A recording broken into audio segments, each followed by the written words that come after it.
আসসালামু আলাইকুম, আমি রাকিব। আজকে যে বিষয়টা নিয়ে কথা বলবো ওটা হচ্ছে জুলাই। তবে এটা বাংলাদেশের জুলাই না, এটা ইন্ডিয়ার জুলাই। বাংলাদেশের জুলাইয়ের মতো ইন্ডিয়ার জুলাইও সেম ঘটনাগুলো ঘটতেছে, দেখে ভালোই লাগলো। বাংলাদেশের জুলাইয়ে যেমন ছাত্র আন্দোলন হয়েছে, ইন্ডিয়াতেও ছাত্র আন্দোলন শুরু হয়ে গেছে। বাংলাদেশে যেমন একটা ডাক্তারের পরীক্ষা হয় না, ওই দেশেও নিট পরীক্ষা হয়, এর মাধ্যমে তারা বিভিন্ন ভার্সিটিতে চান্স পায় ডাক্তারি পড়ালেখা করার জন্য। ওই পরীক্ষার প্রশ্নপত্র আউট হয়ে গেছিলো। আউট হয়ে যাওয়ার পরে যে পরীক্ষাটা নেওয়া হয়েছিল ওই পরীক্ষাটা বাতিল করা হয়েছে। ওই পরীক্ষায় অংশগ্রহণ করেছিল প্রায় 22 লাখ শিক্ষার্থী। 22 লাখ শিক্ষার্থীর পরীক্ষা বাতিল করা হয়েছে। বাতিল করার পরে যারা খুব ভালো পরীক্ষা দিয়েছিল, যাদের আশা ছিল যে ভালো কিছু করবে, ওরা তো খুবই সুখবত হয়ে গেছে। এর মধ্যে 20 জন স্টুডেন্ট সুইসাইড করছে এবং এটা নিয়ে ওই ওই দেশে অনেক তুলপাড় শুরু হয়েছে।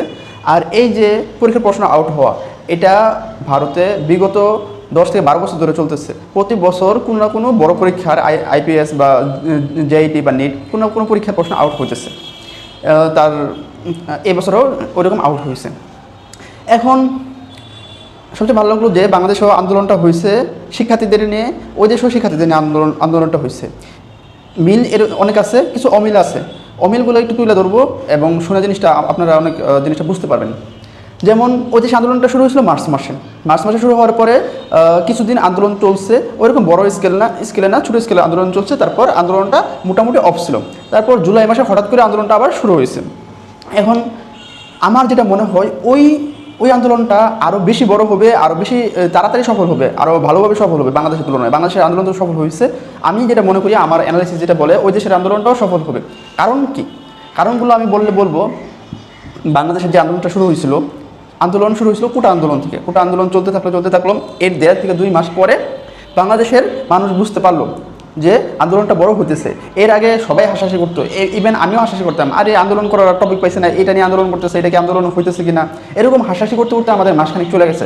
তারপর এক ক্ষেত্রে আন্দোলন বড় হয়েছে। ওই সার্জিস, তারপর নাইন যারা ছিল ওদেরকে অনেক করা হয়েছে, ওদেরকে ধরে নিয়ে যাওয়া হয়েছে। বিভিন্ন এলাকায় শিক্ষার্থীরা আপনার পুলিশের গুলিতে মারা গেছে। তারপর আন্দোলনটা একটু বড় হয়েছে, মানুষ সচেতন হয়েছে, মানুষ আন্দোলনে যাওয়া শুরু করছে। কিন্তু ইন্ডিয়াতে এটা হইতেছে না, ইন্ডিয়াতে হইতেছে এটা বিপরীত। ইন্ডিয়ার মানুষ সচেতন। ইন্ডিয়ার মানুষ অনেক অশিক্ষিত মূর্খ আছে, কিন্তু শিক্ষিত মানুষও আছে। ইন্ডিয়াতে এখন প্রায় 130 কোটি মানুষ আছে। এর মধ্যে যদি আপনি 3 ভাগের 1 ভাগ নেন, 1 ভাগ অশিক্ষিত বর্বর, ওরা হলো দলকানা অন্ধ, মোদি যা বলে তাই বিশ্বাস করে, ওদের নিজস্ব কোনো জ্ঞান বুদ্ধি নাই। এরকম 1 ভাগ যদি আমরা বাদ দিয়ে দিই, আরও আছে 80 কোটি। আর 80 কোটির মধ্যে বাকি 40 কোটি ওরা মোটামুটি শিক্ষিত, জ্ঞান বুদ্ধি রাখে, বহির্বিশ্বের এবং নিজের দেশের খবর রাখে। আর বাকি 40 কোটি যে আছে, ওই 40 কোটি এলিট শ্রেণী, প্রায় ওরা ভালোই মেধাবী, ভালোই শিক্ষিত। ইভেন ইন্ডিয়াতে একটা জিনিস প্রচলন আছে, বাংলাদেশে যেমন আমরা মাস্টার্স করি, ইন্ডিয়ার ম্যাক্সিমাম ছেলেপেলের ডাবল মাস্টার্স। বাংলাদেশের যে ন্যাশনাল থেকে মাস্টার্স করে কীভাবে, যে মাস্টার্সে ভর্তি হয়, পরীক্ষার দিন আবার পরীক্ষা দেয়, মাঝখানে ক্লাস করে না। ইন্ডিয়াতে এরকম না, ইন্ডিয়াতে মাস্টার্সটা ভালোভাবেই করা হয়। তাহলে ছেলেমেয়েরা ডাবল মাস্টার্স করতেছে। হ্যাঁ, তাহলে মেধাবী শিক্ষার্থী আছে। এবং কি উন্নত যে কান্ট্রিগুলোতে আছে, ওই দেশে কিন্তু ইন্ডিয়ান ছেলেমেয়েরা লিড দিতেছে বড় বড় কোম্পানি। তো ওই দেশে মোদী সরকার 2 যুগ ধরে ওই দেশটাকে একটা অন্ধকার অবস্থায় রাখছে, মূর্খদের দিয়ে দেশ চালাইতেছে, মূর্খদের পুঁজি করে সে তার গতিতে বসে আছে। এখন মানুষ কিন্তু সচেতন ছিল, মানুষ আগে থেকেই সব জানতো, মানুষ আগে থেকেই সব বুঝতো, এত কিছু বলতো না। আর ওরকম বলার মতো কোনো যে একটা গ্রাউন্ড তৈরি হবে, গ্রাউন্ডটাও তৈরি হইতেছিল না। এখন যখন গ্রাউন্ডটা তৈরি হয়েছে, মানুষ ডাইরেক্ট কানেক্ট হয়ে যেতেছে। যেমন বাংলাদেশে যখন আন্দোলনটা শুরু হয়েছে, এর 1.5 থেকে 2 মাস পরে ধরেন যে কোনো একটা উপজেলায় একজন শিক্ষার্থী মারা গেছে, ওই উপজেলার মানুষগুলো নামছে, আরেকটা জেলার শিক্ষার্থী মারা গেছে, ওই জেলার মানুষগুলো নামছে। এভাবে 64টা জেলার মানুষ জাগ্রত হয়েছে। কিন্তু ইন্ডিয়াতে এটা না। ইন্ডিয়াতে জুলাই মাসে আন্দোলনটা বড় হওয়ার সাথে সাথে সর্বস্তরের মানুষ যোগদান করতেছে, সর্বস্তরের।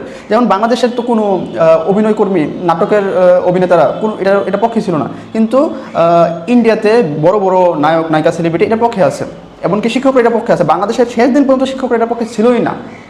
তাহলে আমি যেটা ফিল করতেছি, ইন্ডিয়ানদের দেশপ্রেম বাংলাদেশের থেকে অনেক বেশি, ইন্ডিয়ানদের সচেতনতাও বাংলাদেশের থেকে বেশি। আমরা বাঙালি বুঝি কম, লাফাই বেশি। বাঙালির অর্ধেক বাঙালি তো গার্মেন্টস কর্মী, আর অর্ধেক বাঙালি প্রবাসী। ওরা গার্মেন্টস যায়, খাটে আসে, খায়া দেয়, জীবন পার করে। আর প্রবাসীরা প্রবাসে চলে গেছে, ওরা ওই জায়গায় থাকে, টিকটক দেখে কাজ করে, ইমুতে ভিডিও কলিং করে এমনি দিন কাটাইতেছে। বাংলাদেশে কী হইতেছে না হইতেছে এগুলো সম্পর্কে আছে কিছু মানুষের আইডিয়া আছে, ম্যাক্সিমাম মানুষের কোনো আইডিয়াই নাই। আর বাংলাদেশের একটা বিরোধী দল ছিল বিএনপি। এই বিএনপি তো কি বলবো, ওরা বলছিল আমরা এই আন্দোলনের সাথে নাই, যখন আন্দোলন ফলপ্রসূ হচ্ছে, ফল খাওয়ার জন্য ওরাই কিন্তু সবচেয়ে বেশি তুরুজ শুরু করছে আর ফলটা ভোগ করতেছে। ইন্ডিয়ার যে আন্দোলন চলতেছে, ইন্ডিয়ার বিরোধী দল যুক্ত হয়ে গেছে এবং দুজন গ্রেপ্তার হয়েছে। খুবই খুবই পজিটিভ একটা সাইন। তাহলে ইন্ডিয়ার শিক্ষকরা, ইন্ডিয়ার সেলিব্রিটিরা, ইন্ডিয়ার রাজনৈতিক কর্মীরা সবাই আন্দোলন যুক্ত হইতেছে, আর স্টুডেন্ট আছেই, প্লাস স্টুডেন্টের গার্জিয়ান, বাংলাদেশের স্টুডেন্টের গার্জিয়ান তো কোনোভাবেই এটার সাথে ছিল না। যারা ছোটোখাটো এলাকার মধ্যে দোকানদারি করে গার্জিয়ানরা বা এলাকা ভিত্তিক কাজ করে, ওরা ওই জুলাই আন্দোলনের লাস্ট পর্যায়ের আগ পর্যন্ত তেমন কিছু বুঝেই নাই। জাস্ট পরে গিয়ে টিভিতে দেখছি যে আন্দোলন হয়েছে, এর আগের 1-1.5 মাস বুঝেই নাই কিছু, ওরা আন্দোলন যাইবে দূরের কথা। আর যারা হাউস ওয়াইফ ছিল, গৃহিণী ছিল, ওরা তো আন্দোলন শেষ হয়ে যাওয়ার পরে জানছে যে হাসিনা পালায় গেছে, এর আগে কোনো খোঁজখবর ছিল না। আমি সত্যি কথা বলতেছি।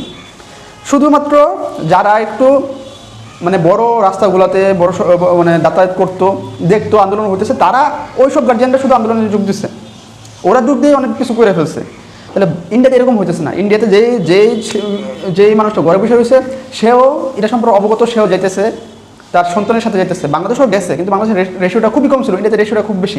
একটা লোক বলতেছে তার ছেলে নাকি পরীক্ষা দিছে, পরীক্ষা ভালো হয়েছে, তারপর এই পরীক্ষা যখন বাতিল করা হয়েছে খুবই খুবই মর্মাহত হয়েছিল, খুবই দুঃখী হয়ে গেছিলো তার ছেলে। তখন সে তার ছেলেকে বুঝেছে আচ্ছা সমস্যা নেই, সামনে পরীক্ষা আসবে বা ব্যবসা বাণিজ্য করো, কিন্তু তার ছেলে মানে অনেক কষ্ট ছিল, সুইসাইড করে ফেলছে। ওই বাবাটা আসছে, ওই মাটা আসছে, ওই ফ্যামিলি সবাই আসছে, এসে আন্দোলন করতেছে অনেক দিন যাবত।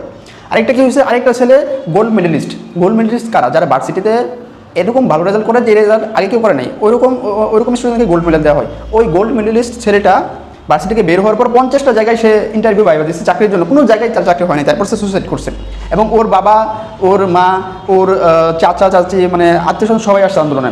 আন্দোলনটা বড় হইতেছে, তারপর তামিলনাড়ু, তারপর আরও বড় বড় অ্যাক্টররাও যোগ দিতেছে। আমার খুব ভালো লাগতেছে। আমার মনে হয় আন্দোলনটা ফলপ্রসূ হবে, হয়তো সময় লাগবে, কিন্তু ফলপ্রসূ হবে।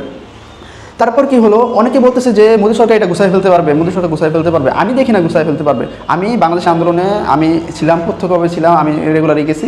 আমি যখন গেছি ফার্স্টে গিয়েছিলাম, ফার্স্টের দিকে ছাত্ররা যাইতো, পুলিশে ধাওয়ানি খাইতো, মাইর খাইতো, টিয়ার সেল দিত, তারপর ওই ওয়াটার ফায়ার করতো, এগুলো মাইটের খায়া ওরা ব্যাক করতো সন্ধ্যার দিকে, আবার পরের দিন যেত, আবার মাইর খায়া ব্যাক করতো। এরপরে ওদের সবার মধ্যেই মানে এটা যাদের গ্রুপ আছে, গ্রুপে গ্রুপে কথা হয়েছে, আর যারা মানে একা একা যেত, ওদের মনের মধ্যে আসছে যে আমাদের মানে এসব টিয়ার সেল, তারপর দল কামান প্রতিহত করার জন্য কিছু দরকার।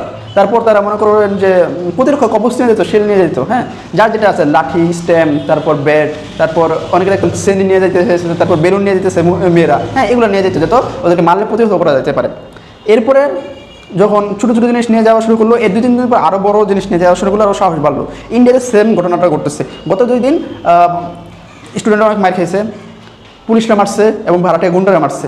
আজকে দেখলাম ওরা সবাই স্ট্যান্ড নিয়ে যেতেছে, বড় বড় লাঠি নিয়ে যেতেছে, তারপর হকি স্টিক নিয়ে যেতেছে। মানে আমরা যেভাবে আগাইছি ওই পথে আগাইতেছে। তাহলে এভাবে আগাইলে আর সাপোর্টটা যদি থাকে, তাহলে আমি মনে করি এটা সময় লাগবে, কিন্তু ভালো একটা জিনিস হবে। হয়তো মোদির গদি নড়েই যেতে পারে। মুসলিম যারা আছে, ইন্ডিয়ান মুসলিম, ওরাও ভালো পদক্ষেপ নিতেছে। ওরা তো অনেক নির্যাতিত নিপীড়িত ছিল, ওদের উপর তো অনেক নির্যাতন চালানো হয়েছে অনেক বছর ধরে। ওরা কিন্তু ইন্ডিয়ার স্বাধীনতা যুদ্ধে অনেক অবদান রাখছে। ওই অবদান সব অস্বীকার করতেছে মোদী সরকার আর মোদির যে অন্ধ বাহিনী আছে ওরা। কিন্তু এখন সময় আসছে, ওরা আবার মাঠে নামতেছে দেশের প্রয়োজনে, ওরাও ভালো কিছু করবে আশা করি। আর দেখা যাক এটা কতটুকু পর্যন্ত যায়। ককরোচ জনতা পার্টির এই আন্দোলনটা, ওরা মূলত বেকার, অনেক বছর ধরে বেকার ছিল, তারপর পরীক্ষার প্রশ্ন আউট হইতেছে, আর মোদি ওদেরকে অনেক ফালতু জিনিস বুঝাইতেছে, তারপর যে বৃহত্তম ভারত গড়বে, এটা করবে, ওটা করবে বুঝাইতেছে। এর বিরুদ্ধে সবাই প্রতিবাদ করতেছে। প্রতিবাদটা হওয়া উচিত, তবে এমন যেন না হয়। বাংলাদেশে তো প্রতিবাদ হলো, প্রায় 1400+ শহীদ হলো, এরপর কি হলো, আবার সেই চাঁদাবাজি গুন্ডামি শুরু হয়ে গেছে। তারপর প্রতিবাদ করে যে আমাদের যে গণভোট হলো, ওই গণভোটের ফলাফলের কোনো মূল্যই রইল না, সংবিধান সংশোধন হলো না। এরকম যেন ইন্ডিয়াতে না হয়, আশা করি হবে না। আর বাংলাদেশ আসলেও বাঙালিদের কপাল খারাপ। ওরা এত কষ্ট করছে, যারা কষ্ট করছে, যারা আত্মীয় হারাইছে, যারা জীবন হারাইছে, তারাই জানে কষ্টটা কতটুকু। তাইলে ইন্ডিয়াতে এরকম যেন না হয়। আসলে এই মোদী সরকার শুধু তার নিজের দেশের জনগণ না, আশেপাশের যতগুলো দেশ আছে সবগুলো দেশের উপরে একটা অলৌকিক চাপ দিয়ে রাখছিল, সবগুলো দেশকে অস্থিতিশীল করে রাখতেছিল। সবগুলো দেশ, আশেপাশের সবগুলো দেশই চায় যে মোদী সরকার সরে যাক, মোদী সরকারের পতন হোক। ইভেন শ্রীলঙ্কা, তারপর যে নেপাল, ভুটান, ইন্দোনেশিয়া, সবাই এটা চায়। তাহলে আমিও চাই সবার মনের চাওয়া পূরণ হোক, ভালো কিছু হোক। আর সবাই সবার জায়গা থেকে যে যেটুকু পারো সাপোর্ট করো। আর একটু আশার বাণী শোনাই, যেহেতু বাংলাদেশ নিয়ে দুরাশার কথা বলছি। আশার বাণী হলো, যেই বাংলাদেশের ছেলেমেয়েরা আগে ফুটবল, ক্রিকেট, তারপর ইন্ডিয়ান সিনেমা, এগুলোতে মেতেছিল, ওরা রাজনীতি সচেতন হয়েছে, ওরা রাজনীতি সম্পর্কে বুঝতে শিখেছে। ওরা এখন জানে বাংলাদেশের অর্থমন্ত্রীকে, বাংলাদেশের শিক্ষামন্ত্রীকে, বাংলাদেশের আইন বিভাগ কে চালাইতেছে, বা বাংলাদেশের মানে কে কী চালাইতেছে, কীরকম রাজনীতি হইতেছে, তারপর ইন্টারন্যাশনাল কার সাথে কীরকম ডিল করতেছে, চায়নার সাথে কীরকম বিহেভ করতেছে বাংলাদেশ, তারপর আমেরিকার সাথে কীরকম করতেছে, পাকিস্তানের সাথে কীরকম করতেছে। ওরা অনেক বেশি সচেতন হয়েছে। ক্লাস 9, 10, ইন্টার, ভার্সিটি লেভেলের সব স্টুডেন্টরা সচেতন হয়েছে এবং গার্জিয়ানরা অনেক সচেতন হয়েছে। এটা একটা পজিটিভ দিক। নেগেটিভ দিক যেমন আছে, বাংলাদেশের চাঁদাবাজি, গুন্ডামি, খাতরামি, এগুলো যেমন বাইরে গেছে, সচেতনতাও বাইরে গেছে। সচেতনতা বাড়লে কী হয়, ইন্ডিয়াতে যেটা হয়েছে, মানুষ সচেতন ছিল কিন্তু কোনো গ্রাউন্ড পাইতেছিল না, দিকে তারা প্রতিবাদ জানাতে পারেনি। আর সচেতন হওয়ার পরে গ্রাউন্ড পাওয়ার সাথে সাথে ওরা নির্বাচনে ঝাঁপায় পড়ছে। বাঙালিরা এখন সচেতন, আরেকটা গ্রাউন্ড পাবে এবং নির্বাচনে গ্রাউন্ড পাবে, আরেকটা আন্দোলনে ঝাঁপায় পড়বে। জুলাই যে আন্দোলনটা হয়েছিল 24-এ, এটা বাঙালি শিক্ষার্থীদের তাদের জীবন উৎসর্গ করতে হয়েছে, অনেক সময় লাগছে। তারপর কি করছে, বাঙালি কিছু সচেতন হয়েছে, তারপর তারা আইসা এই আন্দোলনে অংশগ্রহণ করছে। কিন্তু নেক্সট যে আন্দোলনটা হবে, বাঙালিদেরকে আর সচেতন করতে হবে না, ওরা অলরেডি সচেতন হয়ে গেছে। শিক্ষার্থীরা আগের তুলনায় 60% বেশি সচেতন, সাধারণ মানুষের সচেতন, এবং তারা একবার বুঝে ফেলছে যে আন্দোলনের মাধ্যমে ভালো কিছু হয়। তার মানে পরের আন্দোলনটা বাংলাদেশে যেটাই হবে খুব দ্রুত হবে এবং খুব ভালো কিছু হবে, ইন্ডিয়ার আন্দোলনের মতো। আচ্ছা, দেখা যাক, আমি এটা নিয়ে আরও আপডেট আপনাদেরকে জানাতে থাকবো। আপনারা যদি আপডেট জানতে চান, আমার ভিডিও ভালো লাগে, তাহলে লাইক, কমেন্ট, সাবস্ক্রাইব করে সাথে থাকবেন, তাহলে আমি আরও আপডেট দিব। আজকে এই পর্যন্তই।